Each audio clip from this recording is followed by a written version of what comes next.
I wish this was just a story.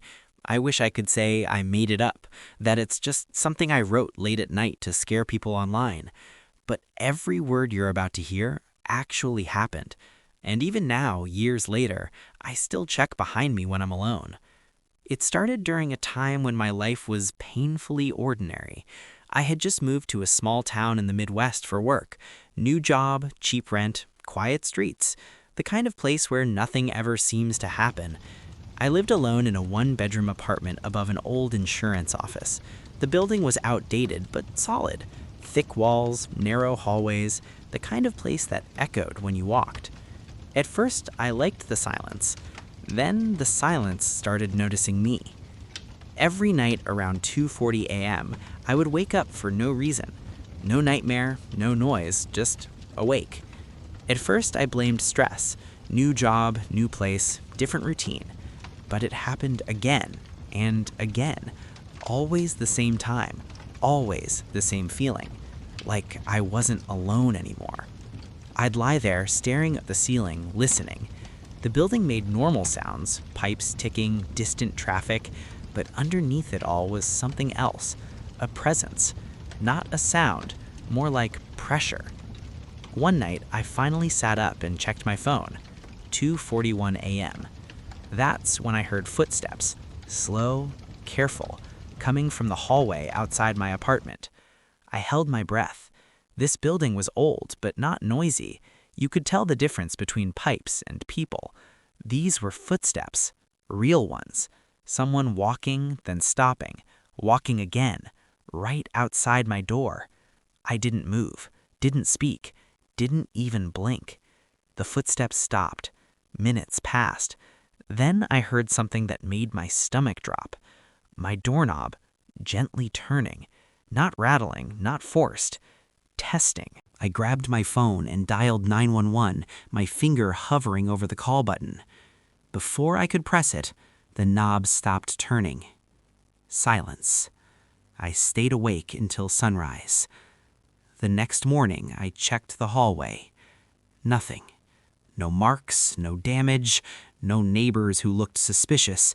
I even asked the landlord if anyone else had access to the floor. No, he said, just you. That should have been my cue to leave. But I stayed, because nothing happened the next night, or the one after that. A week passed, then two. I started to convince myself I imagined it, until I saw myself on camera. I had installed a small security camera in my living room, mostly for peace of mind. It faced the front door and recorded motion. One morning, I checked the footage out of curiosity. At 2:39 a.m., the camera activated. The video showed my living room, empty. Then, movement. My bedroom door opened, and I walked out. I was barefoot, wearing the clothes I had slept in. My face was blank, my eyes half open, like I was sleepwalking. I stood in front of the door and just stared at it for almost 3 minutes. Then I reached out and unlocked it. The footage ended. I checked the timestamp. I had been asleep. I never unlocked that door. I wish this was just a story. That night, I stayed awake, lights on, coffee in hand, camera recording. 2:38 a.m. My body started to feel heavy. My eyelids burned. I hadn't been tired before, but suddenly, staying awake felt impossible. 2:40 a.m. My vision blurred. I don't remember falling asleep. I woke up on the couch. The front door was open. Cold air poured in from the hallway, and something was standing just outside. I couldn't see its face clearly. The hallway light flickered, throwing shadows across its shape. It was tall, too tall. Its arms hung low, longer than they should have been. It didn't step inside. It didn't need to. It just stood there, tilting its head, like it was studying me. Then it whispered, not with its mouth, inside my head. You're getting better at letting me in. I slammed the door shut, locked it, collapsed to the floor. The next morning, I packed my bags. I didn't care about the lease. I didn't care about the job. I just wanted out. As I carried my last box down the stairs, I noticed something scratched into the wall near my door. 4 words.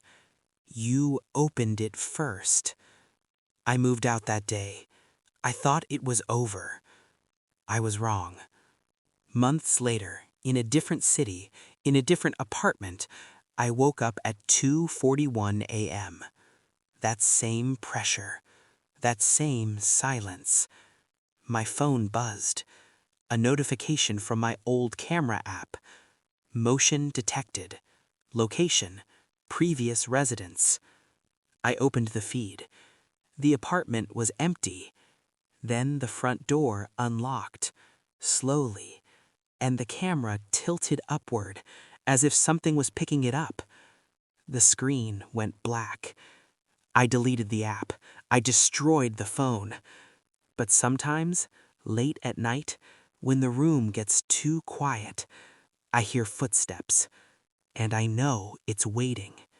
Because once you open the door, it never forgets. I wish this was just a story,